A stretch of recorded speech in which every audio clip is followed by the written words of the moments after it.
Good evening, everybody, and welcome to my Monday night live stream. Of course, this is the place where you can ask me any consumer law question that you have. I'll be here for somewhere between 30 minutes and 1 hour, depending on the amount of questions that you have. To ask a question, simply go onto the chat facility, type your question out, try and keep it as short as possible, and I will do my best to answer. Lots of people have also sent me questions in advance, like they did last week as well. I'll try and get through as many of those as I can. There's quite a few of them, but I will take priority over. So I will prioritize, sorry, those questions that are asked by people who are watching live. And before we get started, a very quick reminder for you. The advice offered during this live stream is for guidance only. You should always seek your own independent legal opinion. And do remember there's some rules. And the number one rule is that you must never tell me the name of the brand that you are complaining about. Just simply say airline, retailer, shop, dodgy builder, or something like this, but don't tell me the name. So don't tell me the name. That's the rules. That means don't tell me the retailer name. Let me just explain why, because last week people were asking me, why do I say that? And anyone who listens to me on LBC will know that we say the same thing on LBC as well. And the reason is very simple, because the trader or whoever you're complaining about isn't here online to defend themselves. So you're going to give me your point of view, but their view may be totally different. So they're not here to defend themselves. So it's not right that we say their name. So that's the reason why. If you type the name, I'll have to delete it and not answer the question. Other than that, let's get started. So Maggie says, I made a Section 75 claim for a cancelled wedding. My claim has been refused as the venue offered me an alternative date. I keep saying this every week. I keep thinking that wedding questions are going to be a thing of the past. Of course, last year, during the lockdown, I know we're in one now, but last year, loads of weddings were cancelled. In fact, they were all cancelled during the lockdown. Lots of people getting into disputes with wedding providers and with venues about refunds. I spoke a lot about this. The Competition and Markets Authority, the CMA, spoke a lot about this as well. They were telling venues that they should be refunding consumers. I actually thought most people had their refunds, but surprisingly to me, the question keeps coming up. Now, Maggie, before I answer your question, I need to make sure that everyone else watching, either live now or afterwards, because I have noticed a lot of people watch these live streams after the event. I need to make sure that they understand what Section 75 is before I launch into the answer. So if you pay for something on your flexible friend, your credit card, and the purchase price is more than £100 and 1p, it means that you can claim Section 75, which basically means you can ask for your money back from the card provider if something goes wrong and the trader, or in Maggie's case, the wedding venue, fails to give you a refund. That's what Section 75 is all about. And that's why anyone who listens or watches me regularly will know I'm always bashing on saying, if I'm going to tell you anything this week, it's this: when you buy goods and the purchase price is more than £100 and 1p, use your flexible friend, use your credit card. Now, Maggie, let's get back to your question. So the claim has been refused because the venue has given an alternative date. Let me tell you why your card provider has wrongly told you this. Because Section 75 claims are all about breach of contract. So the trader, the retailer, the wedding venue, whoever it is, has to have breached the contract with you in order for Section 75 to be engaged, for it to be a valid claim. Now, what the wedding providers have been saying, and holiday providers as well, is that where they provide an alternative date, the contract is not broken. It's just nonsense because, of course, it is broken in these circumstances, because my guess is that you wanted the wedding on that particular date. You don't care. You didn't want to have it on another date. And that was your given right. When you book an event, a wedding, anything like this, concert tickets, you're entitled to state the actual date. And you're entitled that if the person or the company cannot provide that date, to basically rip the contract up and get your money back. So Maggie, here's the situation in your case. The card company is wrong. They have to accept this Section 75 claim. Again, I just said a moment ago, I thought these wedding claims were a thing of yesterday. I actually thought that Section 75 claims being rejected for weddings and holidays was also a thing of the past, but clearly it's not. go back and say to them they breached the contract. Maggie, really important that you say those words. They breached the contract, because with armed with that information, that means that this provider, this card provider, should be giving your money back. Now, I'm going to go on a little bit further because people are going to ask me this question otherwise. So, what happens if the card provider says, sorry, Maggie, it's still a no? What do you do? Well, I always say this: you ask once, many times they'll say no. You go back for a second bite of the cherry, and on many occasions they'll say yes. And that's my experience. And people tell me every single week on LBC that they've done that, taken my advice, and yep, the claim was accepted. But of course, it doesn't happen all the time. So if they come back and say no again, they shouldn't, Maggie, in your case. But if they do, that's when you go off to the Financial Ombudsman Service. It's a free service. You'll find all their details online. Often people ask me if I'm a salesman for the Financial Ombudsman. Why? Because I mention it all the time, because it's a free right of redress. And I like ADR. So that's why I always mention it. But that will be your next step if they do the wrong thing and say no. Maggie, I'm always interested to hear the outcomes of these things. So please do come back and let me know what happens. Okay, so let's go to the next one. Malcolm says, I ordered a sofa from a bulk seller near me. I guess that means a big warehouse full of sofas. I'm not sure. The retailer has gone bust with my £200 deposit and I have no sofa. Can I get my money back?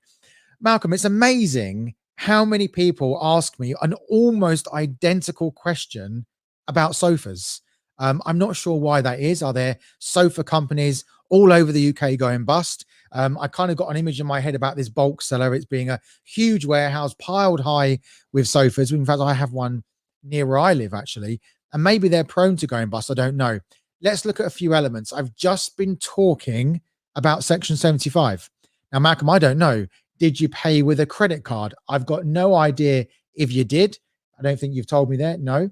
But if you did, I can see the price is more than £200. Therefore, you could do a Section 75 claim. That would be the best thing to do. If you paid with a debit card, you can make a chargeback claim, so long as you do that within 120 days of the date when you put this deposit down.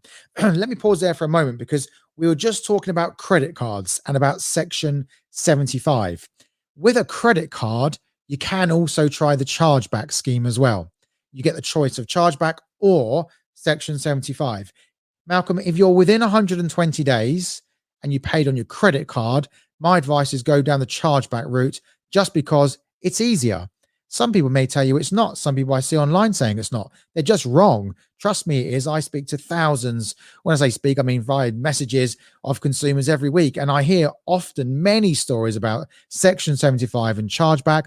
I'm always hearing the chargeback is easier. Why might that be the case, you ask? Well, because with chargeback, the card company simply pulls the money back from the trader and then gives it back to you. What does that mean? They're not out of pocket.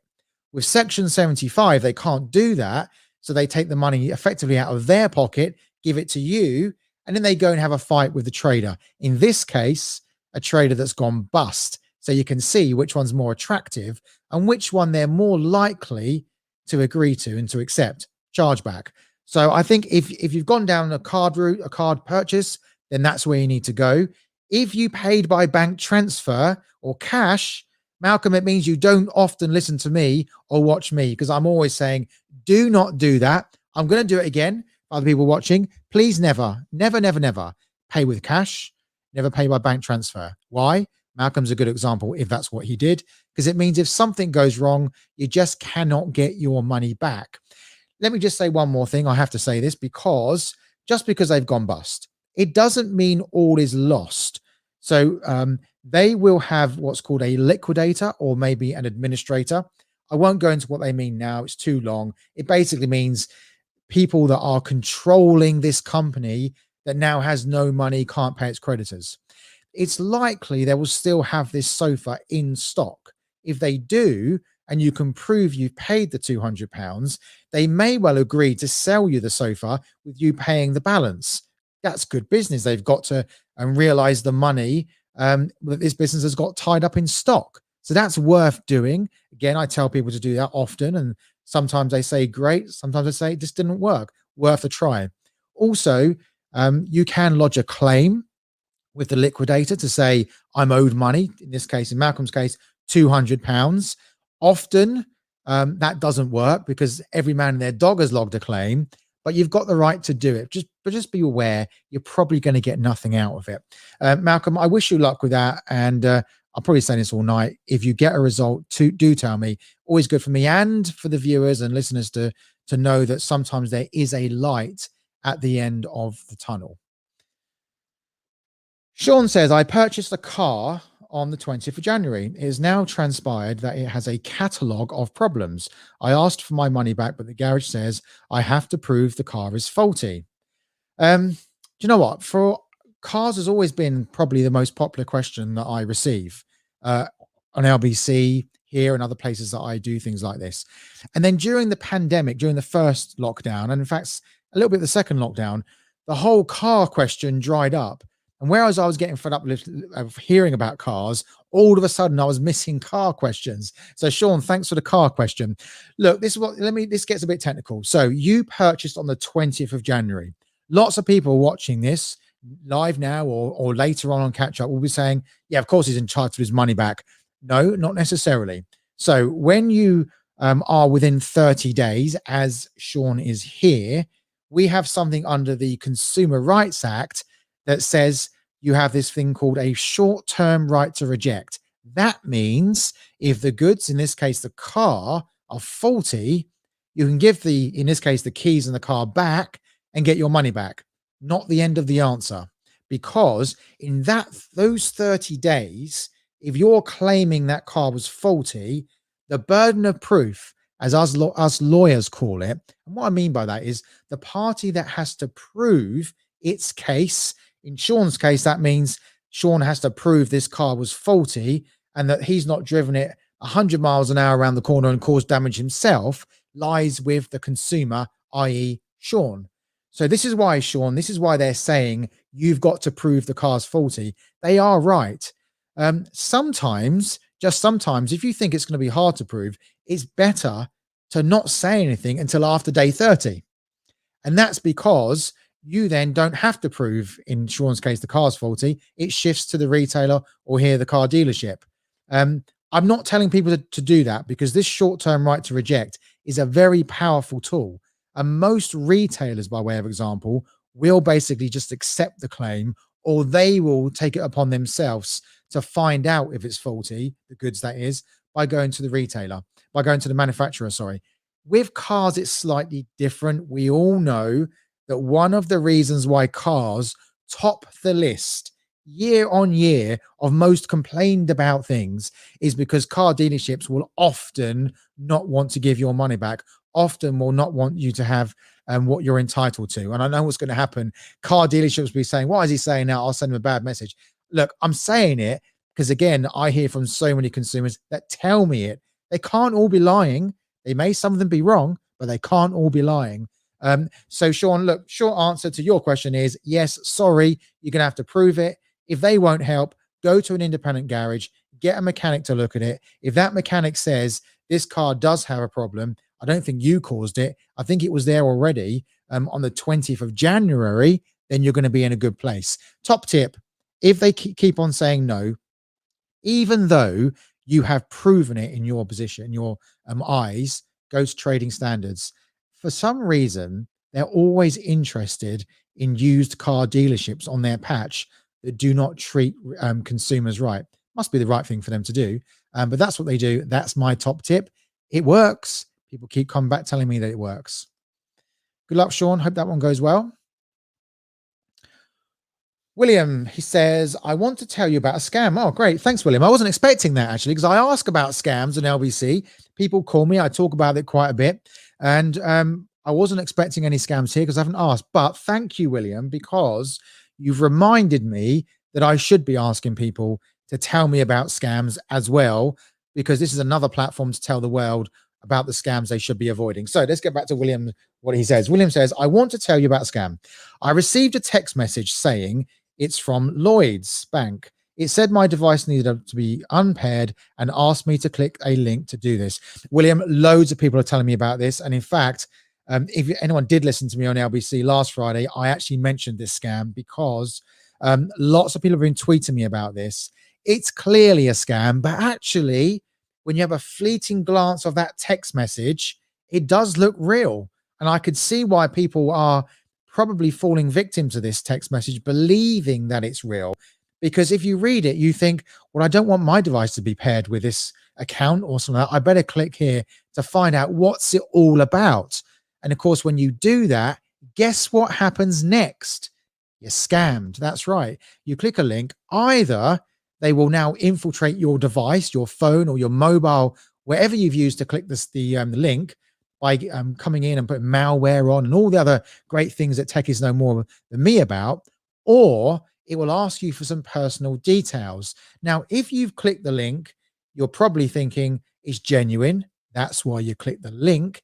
And your next trail of thought will be, I'll give the answers to the questions that I'm asked. Of course, you should never do that, because what they're doing is they're asking you for personal information, which then ends up giving them all they need to infiltrate your account, or perhaps to take out a loan or other form of lending in your name. That's what these scams are all about.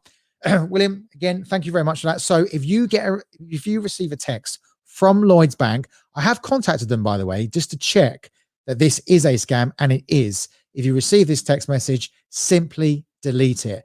Do not press the link under any circumstances. If you've pressed the link already and you've given out some private or personal information, please make sure you go and change all your passwords and your security questions. And what I mean by that is you would have seen these questions where they say, what was your mother's maiden name? Where were you born? These questions that the fraudsters ask you are very clever, because in a roundabout way, they find out what the answers to those typical questions are. And whilst I'm on my scam soapbox, let me give you another top tip. When you're asked, what security questions would you like to answer on this account for security purposes moving forward, don't choose your mother's maiden name, where you were born, your favorite football team. Why? All these things are very easy to find out. If someone goes through my social media, they will find out very easily that I'm a big Spurs fan. So if that's one, and I am, I'm not just saying that, but we did win this week, so that's good. But so if I have that as one of my security questions, and before you ask, I don't, so don't try, then it's going to be obvious what the answer is. So be careful with those. And I'm saying it because many of the people I hear from who have been scammed, that was one of the reasons why. It was too easy to find their password and or their security questions. William, I've kept that really long, that answer, but I was really grateful that you asked it. So thanks very much for that. Eric says, I have 3 charges on my mobile phone bill for online competitions. I did not enter these. Is it a scam? No, second scam, but I don't think it's a scam. So of course it could be a scam. Yes, people do receive charges on their mobile phone bills that are sometimes fraudulent. They're a scam. Often they are not. Often what's happened is you've entered into what you call a phone paid service. So let me go back to that, because people say, what on earth's that? What's a phone paid service? Well, it's where you enter into a competition like Eric may have done, or you have watched a competition on the television like X Factor or something like that, and it asks you to dial in to vote for your favorite contestant. You dial in, and often what you're doing, you're agreeing to pay a fee via your mobile phone. And this is very common. Dating websites, it's common for lots and lots of things like this. Now, often people say, I didn't realize that I was entering into a phone paid service. Let me give you an example, actually. So at the weekend, a lady contacted me and said that she had done a crossword online and she discovered that she had been charged for this crossword. And she says, well, I just thought it was a free crossword online. I gave her some advice where to go with that. And it did transpire, because she did tell me literally today, this morning, is why I'm thinking about it, that it was true. She had entered into this competition. She just didn't realize, not competition, sorry, into this crossword, didn't realize that you have to pay for it. This is the problem. So what do we do about this? Well, there is now an organization, a website called phonecharges.org. And if you go to that website, You can type in all the relevant details, you follow the online steps, and it will give you all the details of the company, called it the third party company, that has charged your mobile phone. I don't mean electrically charged it, I mean charged the bill. So what they do is they go to your network provider and say, your customer, Mr. Smith, in this case Eric, has entered into a competition. We charged him £5 or whatever it is. Eric doesn't tell me. Please, can you add it to his phone bill? They add it to the phone bill, and then they pay this third party provider the £5 or whatever it is and charge it to you. It's very, very common because it's a very convenient and easy way to pay. But it's also a very convenient and easy way of accidentally entering into a service that you didn't want. So there's a couple of rules here, because for these third party providers to legitimately charge you, they have to have told you very clearly, number one, you're entering into something which has got a fee attached. Two, what that fee is. Three, that it's going to be charged to you via your mobile phone, via what's called, as I said, a phone paid service. So they've got to make all of these things transparent. And remember, anyone who watches me regularly and listens to me will know that I'm always bashing on about the Consumer Rights Act. And I'm always saying key terms must be made prominent and they must be very transparent. Same here. So the key terms of this contract you entered into, again, let's bring back to Eric. Eric enters into a competition. And when he enters into that competition, the people that are providing the competition or putting the competition on, they had to have told Eric, Eric, you're entering into a fee-paying competition. This is how much it's going to cost, and I'm going to charge it to your mobile phone bill.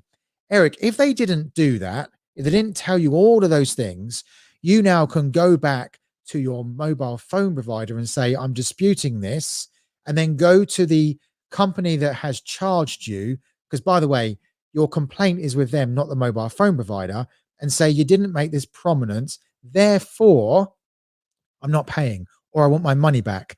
If they say no, the next step is to say, do you have an alternative dispute resolution? That's an ADR provider that you're subscribed to. If the answer is yes, let me pause there for a moment. It's quite a new sector, this, in terms of regulation.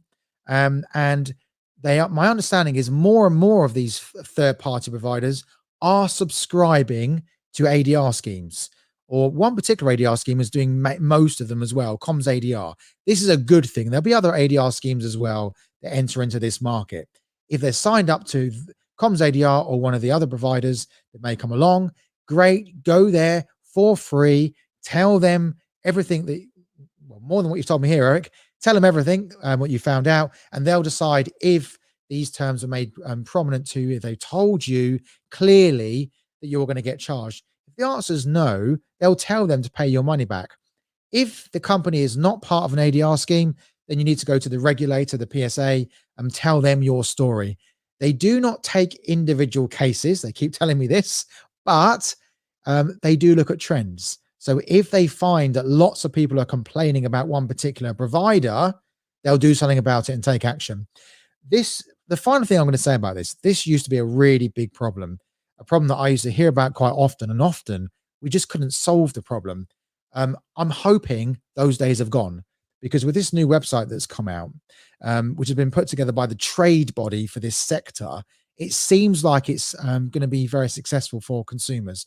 But I'm interested to see if it is. So anyone using it, and Eric, if you take my advice and use it, then please do let me know how it goes. Okay, so next we have got Abigail. And Abigail says, I got free headphones with my phone. They do not work, but the retailer says I have no rights as they were free. Abigail, you'd be surprised how many times I hear this question, actually. And some people who I ask and say, what do you think the answer is? And half the people will say, well, they were free. Just like they said, why should you have any rights with something you've not purchased? Well, let me just explain it in a different way. What if Abigail only bought the phone because she was enticed with the free headphones? And then those free headphones didn't work. Well, that means she bought the phone under false pretenses, or she wouldn't have bought the phone if the headphones had been broken. Because I'm certain if I'd said to Abigail, here's a phone, it's going to cost you £20, and I'll throw in a free pair of headphones that don't work. Would she have been enticed to buy that phone because of the headphones? Answer, no. And because of that reason, it doesn't matter that the headphones are free. They still have to be, as described, fit for purpose, of satisfactory quality. What are these three things? These are the core ingredients of the Consumer Rights Act 2015. What I mean by that, all goods have to abide by those three ingredients. And if any one of them is missing, here it's clear they don't work, they're faulty, then you are entitled to a remedy. The remedy that Abigail is going to be entitled to is a new replacement set, unless they can repair them, or her money back. Now he's saying, but they're free. What I mean by this is the money back for the phone, because they come as a package. Here, they would just give her a replacement. So Abigail, you do have rights. Don't know what the retail is thinking. Either they know you do, they're trying it on, or they've got no clue what the law says, and you should invite them to join me next Monday or this Friday on LBC, and I'll explain it in easier terms for them. Amazing how many times I hear retailers citing the law wrong, and I'm never sure. Are our retailers in this country just not sure what this law says? Certainly some of them are in that camp. Or are they really trying on this much? Do they really think that you don't know what the law says? Because my view is that consumers know more today than they've ever known about their rights when it comes to especially retail matters. And I say this often, but it's very important. The Consumer Rights Act greatly empowers consumers. So consumers these days are far more protected than they've ever been when it comes to purchases online and in the shops with retailers. And for that reason, you would have thought that retailers would know these, what some call draconian laws that they have to abide by. Apparently they don't. Not sure if that's right or not. Let's see. So look, Mark Wallace says, drowning in Caravan site fees debt while all other banks, credit companies are doing their utmost to support us through this pandemic. But how are we expected to carry on paying £635 each month? Mark, this is an interesting question because, as you may know, or people watching may know, caravan site fees and terms and conditions of caravan parks is something I've now turned my attention to because, of course, I've been concentrating on the likes of teletext. We've got a CMA investigation happening there. That's good, or they're looking into one. So my work there is nearly done. I spent a lot of time looking at weddings. I got an investigation going there by the CMA. My work there's done. So now who am I going to terrorize? Caravan parks. I'm looking at them now because Mark's not the only person asking me that question, and also many other questions. And the question that I'm being asked generically is, are caravan parks generically breaching consumer rights? Are they breaching consumers' consumer protection rights? Answer, not sure yet, still looking at it, but let's look at Mark's particular question. Mark, I'm not sure exactly what's happened here because you've not told me all of the information.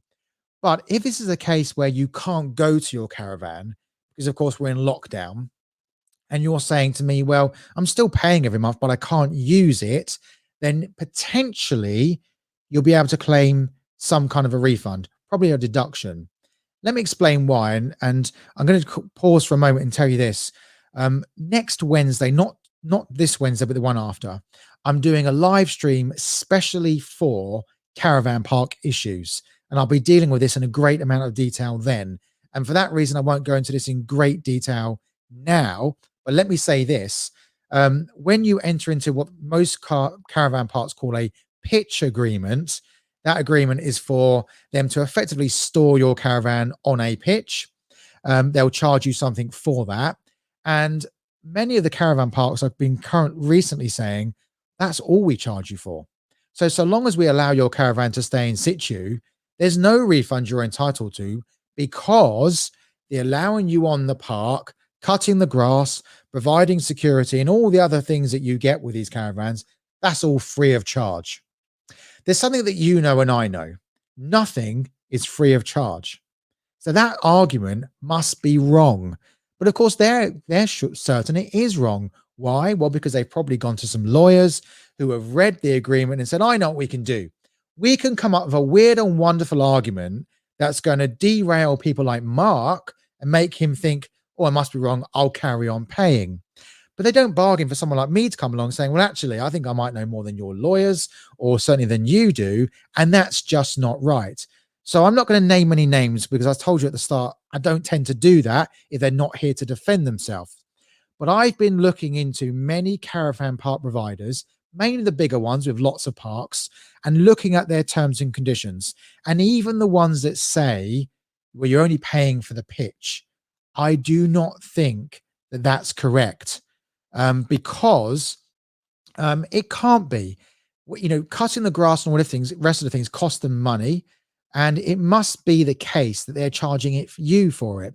So what you need to do, Mark, is go back to them and say, please, can you give me a breakdown of how you arrive at my annual fee, or in your case, this £635 fee? What's that made up of? Because it's certainly not all for the pitch. Not less the pitch is gold plated. It comes with champagne on tap. It's not going to be that much. And that's why really they get caught out. I found some YouTube videos from different providers where they have sales pitches on YouTube. They're telling people like you, Mark, and other people that have got pitches, how wonderful the park is, all the things that you get. And they slip up in some of these because they talk about how you pay for grass cutting, waste collection, security. And of course, that's at odds with what now they're all telling us, what I've been saying. So, Mark, I'm going to invite you to come back to the live stream specifically about this. My view is I think there's something you can do, but let me explain it in more detail. Otherwise, I'm going to take up this whole live stream because it's a really long subject, this, an interesting one. But I'm going to leave you with this this evening with this subject. I think you've got rights. I think we're going to get somewhere with this. And I think eventually we're going to convince the Competition and Markets Authority, the CMA, to do an investigation. So watch this space is what I'm going to say. I better just read this one, actually. It's not true, but I better read it. You look younger in the flesh versus your Twitter pics. Angel Visions, thank you very much. I'm sure it's not true. Or maybe it's oil of Olay. I don't know if that's what we call it. I do use my wife's products all the time, but I don't think it really works. But thank you very much for that nice comment. It did make me laugh. Steve H says, travel agent you talked about last week paid in full with debit card 2694 on the 3rd of January 2020. That was supposed to depart the 21st of August 2020. How do I work out any interest owed when going to the small claims, please? Okay. Sorry, my wife just messaged me and said that she doesn't use Olay. Well, I think she does, but if she doesn't, maybe she should. Not that she looks old, because she doesn't. Or should I say, maybe I should, so I look as young as her. So, sorry, I digress. Steve, there's a really simple answer to this. Rather than me explaining it to you, if you go online and put in the search engine court interest calculator or something like that, there's many online calculators where you can simply put in the amount you're claiming, the period of time that it's relevant to, and it'll give you all the calculations. Also, in the small claims court, which is designed for non-lawyers, so people like me should never step into a small claims court, although sometimes I do to help consumers. Because of this, the judges are actually really good at helping with things like the calculation. This court, the small claims court, no matter what anyone says, is pro-consumer. No doubt about it. Therefore, the judges bend over backwards to help consumers in those courts most of the time. I thought I better just say that because some people do come back with horror stories, and that's consumers telling me they lost. Usually it's because they just didn't do something right. And they'll say to me, well, I thought it was pro-consumer. Well, it's not always pro-consumer, because sometimes if you don't start your case properly, it won't be. And Steve, I'm going off course, but this is important. I'm going to just give you one top tip on this that time and time again, people fall down on. When you sue somebody in the courts, small claims court, county court, high court, wherever it is, it's vitally important that you sue the correct party. So I'm going to use an example, and I'm saying a name here, but it's not controversial. Teletext holidays. Spoke about it a lot last week, week before, and so on. Quite a few people have gone to court and sued teletext holidays. The problem with that, there's no such company as teletext holidays. That's their trading name. Their real name is called Truly Travel Limited. So if you sue Truly Travel Limited, you've sued the correct party. If you sue Teletext Holidays, you haven't. And what will happen is they will make an application to strike out your claim, and they'll probably be successful because you've sued the wrong party. Unless a judge is feeling really friendly and allows you to make an application that will cost you money to change the party name. So as I say, top tip, make sure you get the right party. Steve, I hope that helps. For you, it's a really simple answer, as I say, try the online calculator. So Frank says, my card provider has rejected my Section 75 claim, another one, as I did not complain to the retailer first. Do I have to do this? No, no, no. Look, I've just been talking about retailers saying to you, do they really not know the law, or are they trying it on? I've got to ask the same thing with car providers. Remember I said a moment ago, I always tell people every week, you make a Section 75 claim, you lodge the claim, often they're going to say no. The second time round, they will say, well, more likely to say yes the second time around. If they say no, it probably means they're quite sure of themselves. That shouldn't put you off, by the way. But my main purpose of the point I'm making here is often they'll say no the first time around. So don't worry if they do. But let's bring it back to the law. Do they understand the law? Well, do you know that we've had this law since 1974? It's older than me. Yet, despite the fact we've had this law all this time, not only do most consumers out there not know about it, it's amazing how many people don't know about it. Although I should say, I should be slightly thankful, because if you all did know about it, I'd have less to talk about. But of course, I do want to make sure you all do know about this claim. But the card providers also do not seem to have a good appreciation of what the law is. And Frank's question, which is a great question. So Frank, thank you very much for this question. Frank's question highlights a really big issue that I see time and time again. And this is what it is. Section 75 is called Section 75 because it's Section 75 of the Consumer Credit Act 1974. And the law, as I'm going to call it, nowhere in that law does it say, by the way, you can make a Section 75 claim after you've complained to the retailer or the trader or whoever it is first. It just does not say that. And because it doesn't say that, it means you are perfectly entitled to go straight to the card company and say, I bought a sofa from ABC Sofas or from Hahn Sofas in Essex, and he didn't deliver my sofa. And you're perfectly entitled to think, actually, I can't be bothered to go back to Hahn Sofas because they're not going to give me a refund. They're not going to be pleasant to deal with. Therefore, I want to go direct to the card provider. You can do that.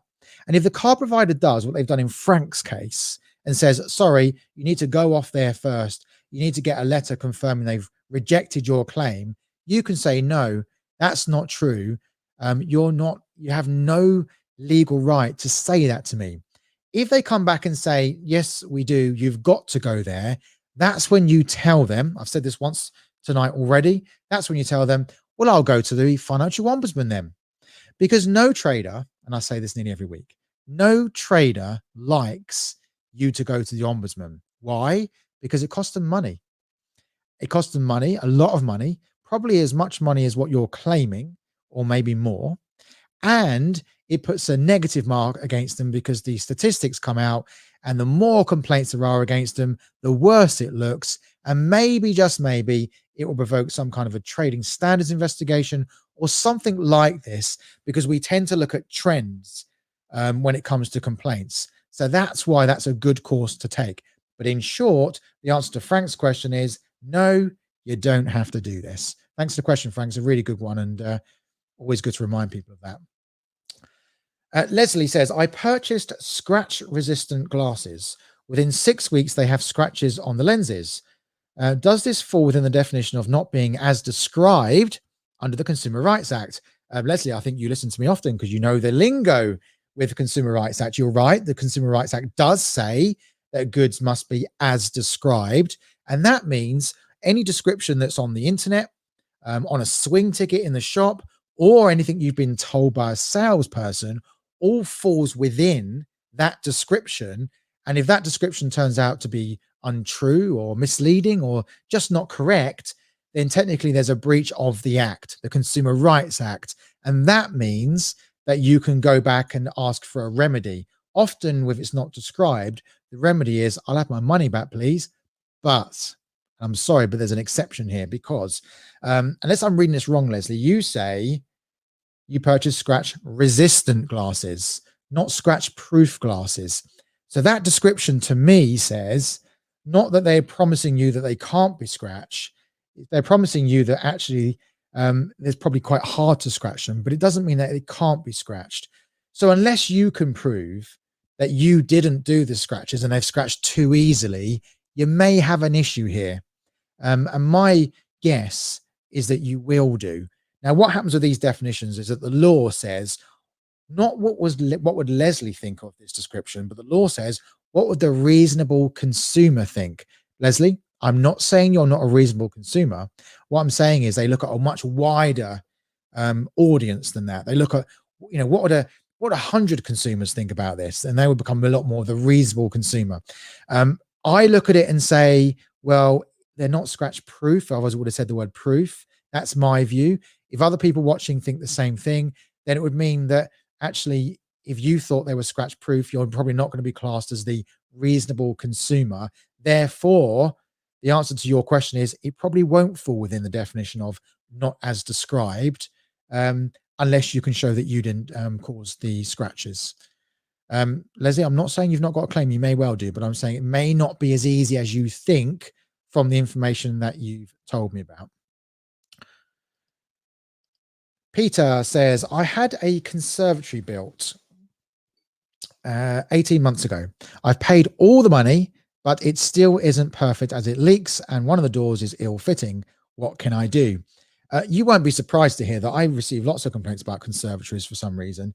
And it's really, Peter, I'm not going to go at you, but it's really frustrating when people say, I paid all the money before you know if this conservatory is okay or not. Because that's always a recipe for disaster. So before I come on to the answer to your question, I often do this. Let me give some wider advice to other people watching now and are going to watch on the catch up later. You should never pay all the money up front for any type of works like this. You should always have an agreement with the company that's building, in this case, the conservatory. And that agreement should say, this is how much deposit I'm going to pay. For that deposit, you're going to do ABC. This is when you're going to build the conservatory. If you want staged payments, they're going to be made on point A, B, and C when you've done certain works. And at each of these points, I get to approve your work, even if that means I go to another builder to give me some advice before I have to pay you. And I don't have to pay you the final payment until you've done all of the snagging works to my satisfaction. These are the things that you should be saying to builders or conservatory builders or anyone like this, if you have someone in your house doing this type of work. Because if you do that, you'll always be in a good position. So, and also I should say some other things. Always use a reputable builder. Go online, look at reviews. Remember, some of them may be fake. So do a wide search of them. If they're part of a trade association, it's always good because this is some kind of a message to you that they may be a good builder or good erector of conservatories. These are all the things that you should do. And always use your credit card. Remember I said that at the start of the live stream. Use your credit card. If something goes wrong, you can claim chargeback or Section 75. Peter, that may not have helped you at all. So let's come back to your question. What can you do? Well, the Consumer Rights Act says that if a builder, in this case, comes along and provides you a service, building a conservatory, that service must be done with reasonable care and skill. That's what the law says. If they fail to do that, then you are entitled to a remedy. That remedy typically is a repeat service, as the law calls it. Now, in your case, you're saying this conservatory leaks and the door's ill-fitting. To me, that's jumping out telling me bad service. They've not done this with reasonable care and skill. Clearly, slam dunk case. So they've got to come back and deal with that. But what happens if they refuse, as it seems like maybe is happening in Peter's case? So in these circumstances, the Consumer Rights Act says that you can go off to another builder, someone else in Peter's case that builds conservatories, get a quote from them and get them to rectify the works, not the words, but the works, and go back to the original builder and say, here's the invoice. You failed to give me a remedy, but now you've got to pay this invoice. I'm going to pause there for a moment because this is a question I get quite often. Sometimes people come to me and say, well, I knew that I could do that, so I didn't bother going back to the original builder or the original car dealership or whoever it is. I went straight to the other one and I got them to fix the problem. They've given me an invoice, but now the original dealership or the builder or trader or whoever it is saying, well, we could have done it cheaper. This is a word of warning. Maybe they could, but that's not really the point. The point is the law says you have to give them the opportunity to try.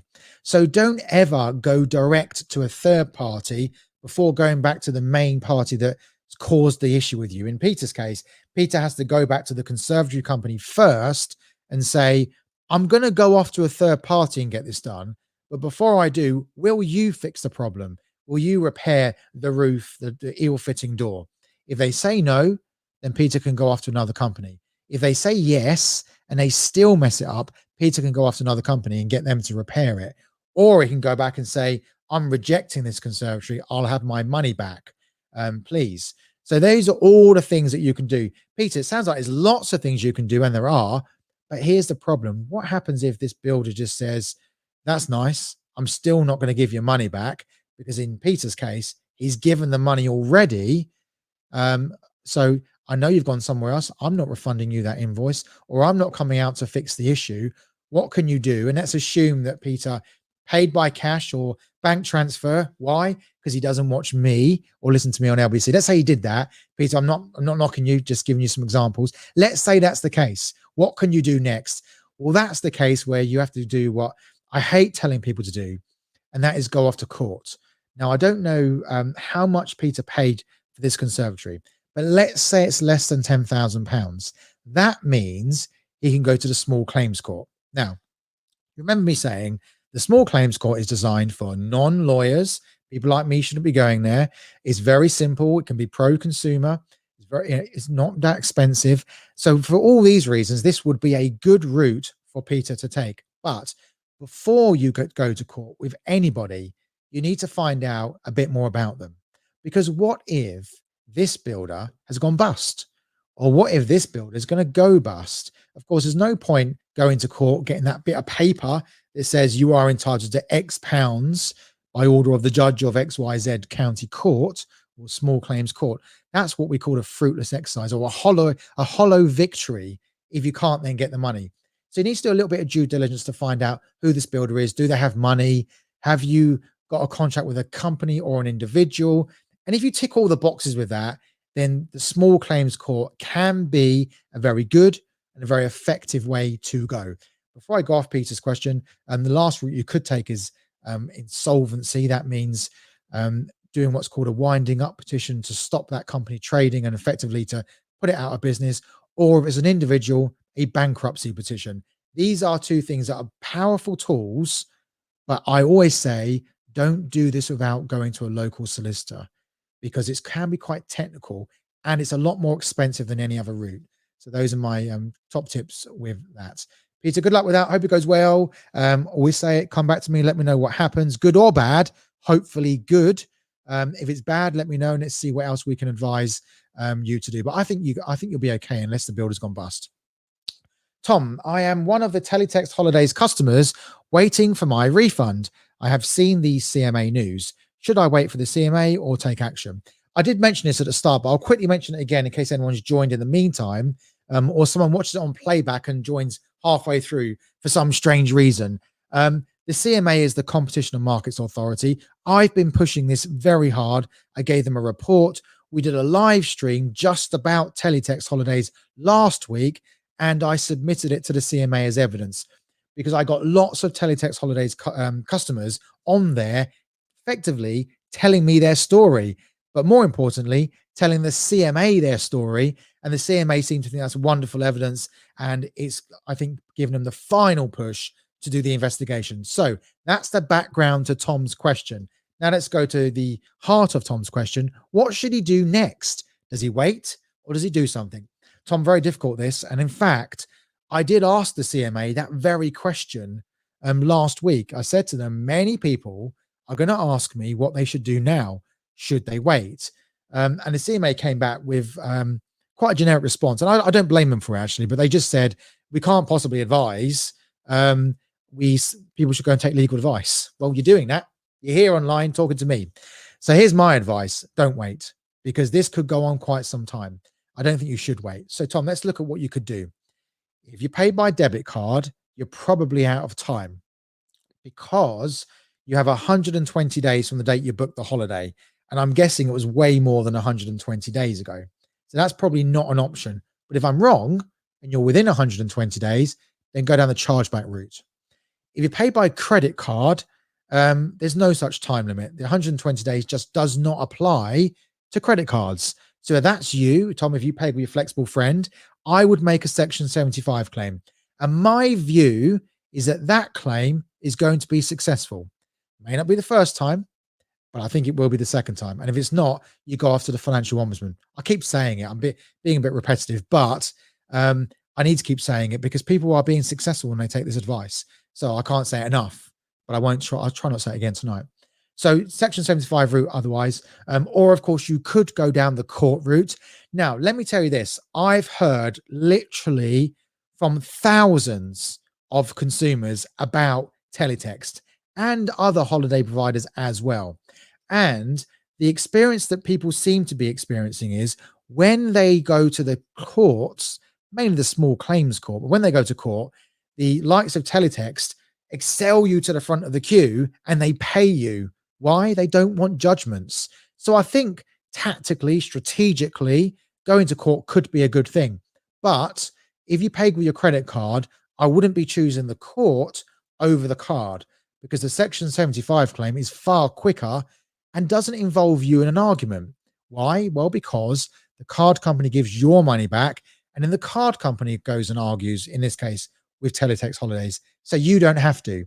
That's obviously a better route than going down the small claims route. So that's what I would do if I were you, Tom. Again, don't sit back and wait for the CMA.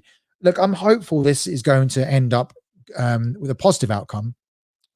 What I think will happen, just for the record, is that the CMA will go to teletext, look at the situation, and the teletext will come back and say, okay, we will agree that we'll pay everybody.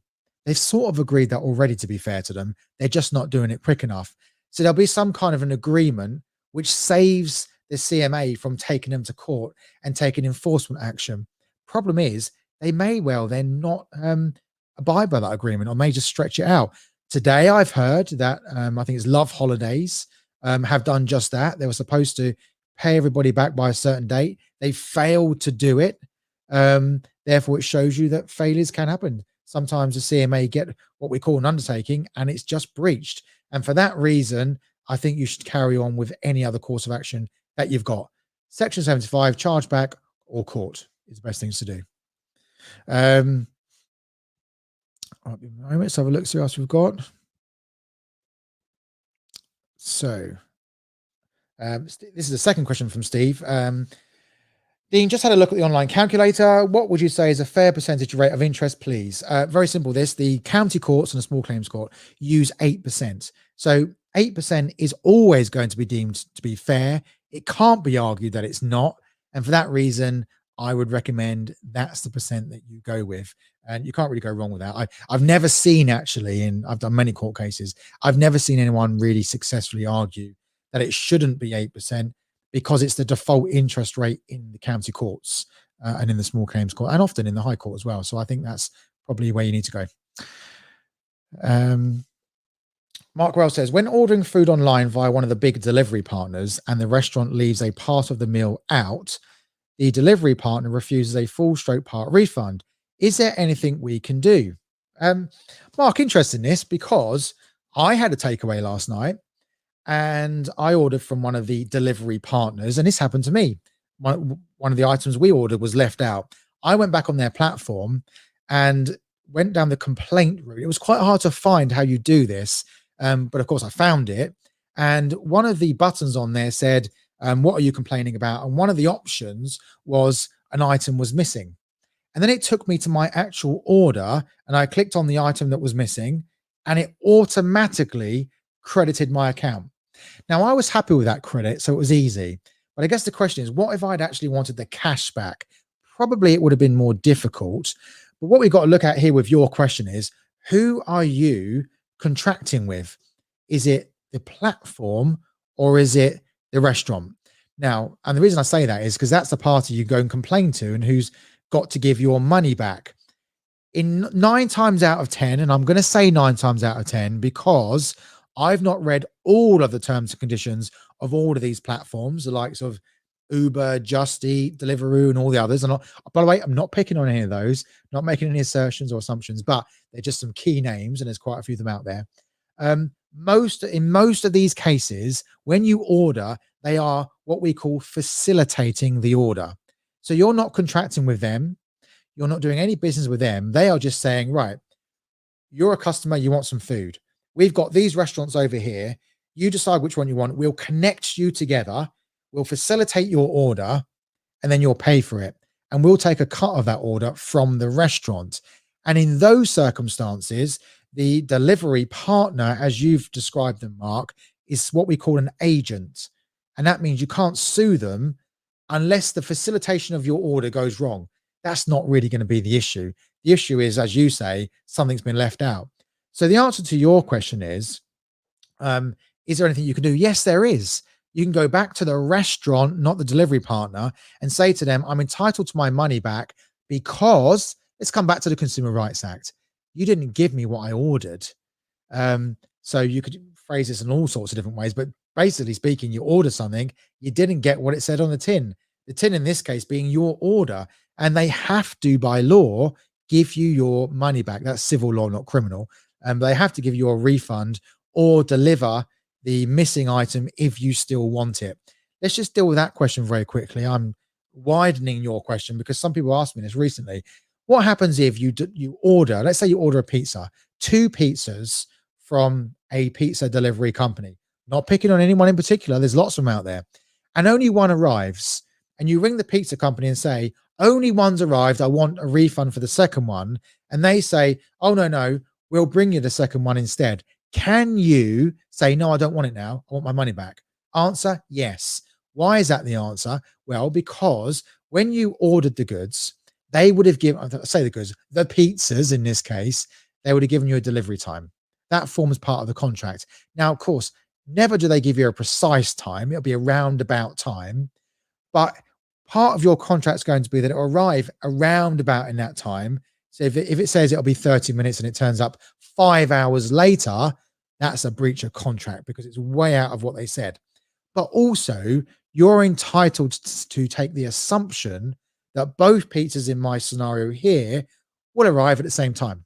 And if they don't arrive at the same time, that's going to be a breach of the contract you entered into with the pizza company. I know some of you are thinking, what? We enter into a contract with a pizza? Yes, you do. Every transaction you do as a consumer is a contract. It's relevant because you have to prove a breach of a contract, or they do, in order to get a remedy. So the answer to that question is you could decline the pizza being delivered late and get your money back. And in Mark's question, to come back to that question, he can go back and say, I'll have a refund or a part refund, as he correctly describes it, for what I didn't receive. And he'd be perfectly entitled to that. This is happening quite a lot, by the way, because lots of us are ordering online. Me, you, everyone, we're all ordering online. So therefore, there are more complaints naturally in this area at the moment. And we've now got these, as Mark calls them, these delivery partners are everywhere now, which is making it easier to order as well. But you've got good rights. But I should say this finally. Some of these delivery partners, the big ones, are actually really good at this. they're really good at making sure you get your refund, because they can go back to the restaurant, who, by the way, relies on them, and say, look, as a matter of good customer service and for our brand and yours, give the money back. And often they will. So I'm going to give a top tip with this, Mark. Go back to the delivery partner first, even though I've said it's the restaurant that has to give you money back, because you'll probably find they'll fight your corner. Um, Scott Dixon says, keep digging with the beauty products. Now, Scott's saying that because he uses beauty products, so he knows where I'm coming from with this. And I do know who Scott is, great guy, also a consumer champion. And he knows I've dug a very deep trench, and I'm probably going to get a black eye afterwards for what I said. Thanks, Scott. You've made it so much better for me. Okay, next question. Adam says, my insurance company declared my car a write-off after an accident. It has offered me £1,650, but the car is worth at least £2,500. What can I do, as they will not speak to me about this any further? Adam, quite a common question, this. And the reason why it's a common question is because when your car's written off, the insurance company, and let me stop for a moment. Anyone that listens to me regularly or watches things like this to me knows I'm always knocking insurance companies. Am I unkind? Am I wrong? No, I'm not. I don't apologize. Again, because so many people tell me about these claims, a bit like Adam saying that they've not got what they should get. Other people say, I didn't get anything. They just denied my claim. This happens with insurance companies every day of the week, and you need to go back and fight them. So let's get off my soapbox and come back to Adam. What can he do? Well, he's got the right to go back and say that's not enough. The insurance company has the right to come back and say, that's the market rate. That's what these cars, the same make, the same model, the same miles and condition, are worth. And it's a matter of really going out and getting some kind of assessment if that's true or not. But Adam, ultimately, if you reach a position where you just cannot agree, then I'll stick my financial ombudsman sales hat on again, because that's where you go. And people are surprised by that, because it's called the financial ombudsman and not the insurance ombudsman. We don't have an insurance ombudsman. It's the financial ombudsman that deals with these types of claims about insurance. I think they deal with many of these claims like this, because of course, you're always going to be unhappy with the value of a car that's written off. That's why we have things like gap insurance, by way of example, but often people won't have that on a used car.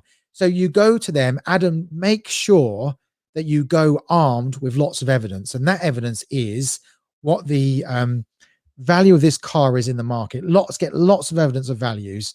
The insurance company these days won't necessarily use things like glasses guides, which is something even I've heard of. Often I hear actually them saying it's not accurate anymore. Whether that's true or not, I don't know. So if you're from Glasses Guide, a small advert, please don't come back and complain about me. I'm just making an observation that some people say it. It's not my observation, because I don't know. But Adam, I think you need to go to the financial ombudsman and see what they have to say. As I say, make sure you have lots of evidence to back your claim up.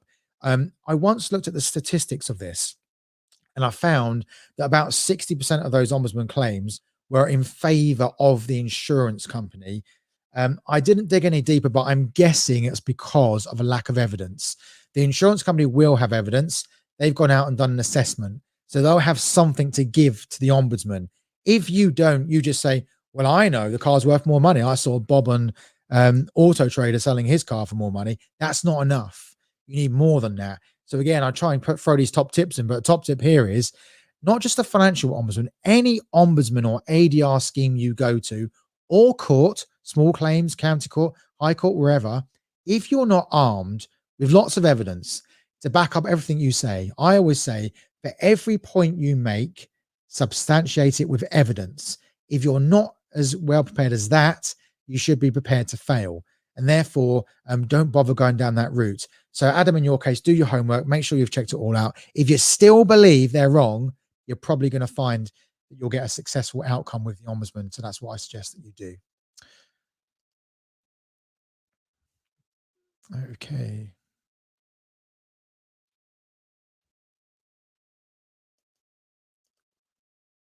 So Fran says, is it safe for me to book a holiday? I'm only laughing because so many people asking that question.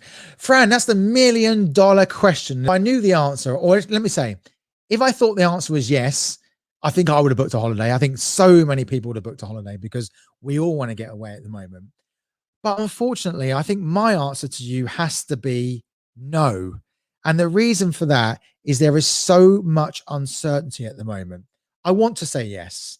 I do, because of course we want to see the travel industry back on its feet. Because if that industry gets back on its feet, it means more people go back to work, and there's a spiral effect in a positive way, and the economy benefits. But I have seen so much consumer detriment with holidays that have not gone ahead, and the holiday providers have failed to pay the consumer their money back or refund their money, that I cannot possibly tell people that I think it's the right thing to do at the moment. That is to book a holiday.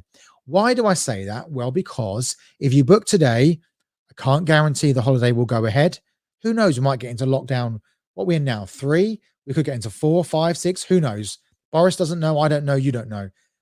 So that may well be the case. In which case, you'll be fighting to get your deposit or all your money back if you paid the whole holiday, and you shouldn't put yourself in that position. Also, there are still companies that are flouting the law when it comes to consumer rights with holidays.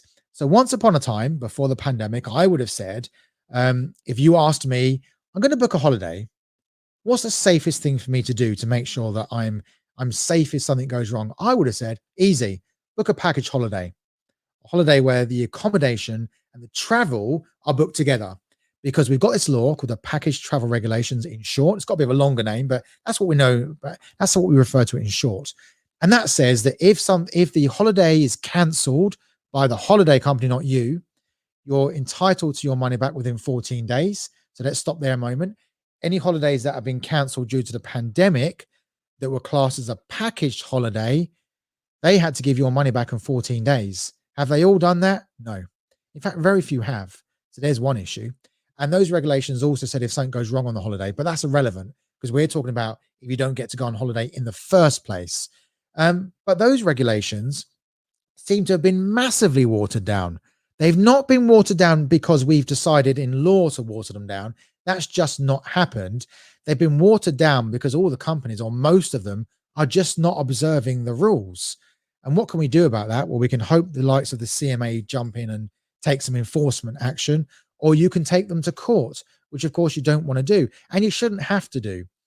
So for that reason, as I'm saying, there used to be really good ways of protecting yourself, or of course, pay by credit card.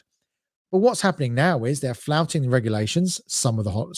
Many of the holiday companies, I'm going to say, car providers are pretending that Section 75 doesn't apply. You've heard me say it already tonight. Some of them say, well, there was no breach of contract. They offered you another date. It's rubbish, but they're saying it. So because of all these issues that are going on at the moment, my advice is don't book the holiday. I better just add this in because someone asked me this last week. Some providers are saying COVID guarantee. If we have to cancel for COVID, don't worry, you get your money back. I think that's really good, actually, and I'm glad that some of them have done that. Really good. Does it mean you get your money back? No, I don't think it does. It may well mean that, but it may not. There's no guarantee whatsoever they're going to give you money back. So, Fran, I know I've given you a long answer, but I'm on my soapbox because I'm quite passionate about this question and this subject. And let's give you the short answer. Should you book a holiday, or is it safe for me to book a holiday? No. Well, that's it for me from this evening. I hope that's been helpful for all of those watching. I'll be back on LBC this Friday, 9 p.m. And you can call me on that show on 0345 6060 973, or you can text Friday evening after 9, not now, 84850, your question. I'll answer it. Or you can tweet at Dean Dunham or at LBC, and I'll try and answer it. Other than that, I'll be back next Monday for another live session and try and answer as many of your questions as I can during that period as well. Also, do subscribe to the YouTube channel if you haven't already. I am going to be putting lots of new videos on there. So I'm in the middle of producing quite a lot of guide videos. So at the moment, there's mainly news videos. I've got lots of guide videos. I've got Section 75, chargeback, faulty goods, the likes of teletext holidays. I've got loads of very thorough and detailed guide videos that are coming up very shortly. If you press the bell button, you'll get alerted when they come out. Today, I posted a video in relation to negative interest rates. So what happens if we go to negative interest rates? You may know, been lots of speculation about this actually. The governor of the Bank of England said to all of the banks, gear up for negative interest rates over the next 6 months or within 6 months. Doesn't mean it's going to happen, but if it does, the question you've all been asking me is, what happens to my mortgage, any loans I've got, and my savings? So if negative interest rates come in, what happens to those? I'm not going to tell you right now because that's why I made a video. And I made that video with Warren Shute, who's one of the best financial experts in this country. He's brilliant. I work with him quite a bit. And Warren and I made this video. It's posted now on YouTube. So I can only ask you to jump off this live stream, have a look at that video if you're interested in this. It is a really interesting subject, actually. It's going to affect all of us if we do go into negative interest. And I'll say no more. Stay safe, stay well. If I don't hear from you on Friday on LBC, I hope to see you next week, or I hope you see me and I see you in writing next Monday on the live stream. Good night, everybody.